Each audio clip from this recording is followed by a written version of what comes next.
જે માર્ગથી ને બ્રહ્મ પ્રાપ્તિ કરી હોય ને એ માર્ગનો સંપ્રદાય થઈ જાય, પણ અહીં તો માર્ગ જ નથી.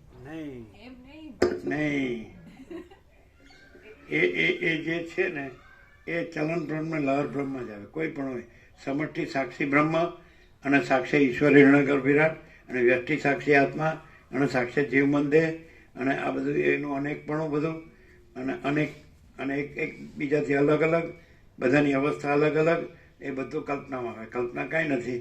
અમે પોતે જ પરમ ચિદાકાશ પરમ જ્યોતિ અખંડ જ્યોતિ છીએ. સ્વયં સિદ્ધ, અમે પોતે જ સ્વયં સિદ્ધ, સ્વયં પ્રકાશ, સ્વયંપૂર્ણ સ્વસ્વરૂપ છીએ. અમે પોતે જ અનંતપૂર્ણ પરમ ચિદાકાશ પરમ શાંતિ છીએ. અમે પોતે જ યહી સબ કુછ है इसके सिवा कुछ नहीं है છીએ. અને અમે પોતે જ શૂન્યવાસ અનંત કોટી મહાકલ્પો હોય ही નહીં. કેવું છે? તમને સીધું ક્યાં પડે ખબર છે? અમને જે કલ્પના કાંઈ જ નથી એનાથી ન જુઓ તો તમને સીધું પડે.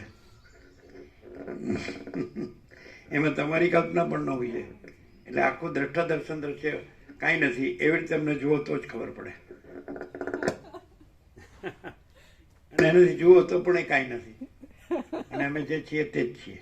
જો હે સો હે.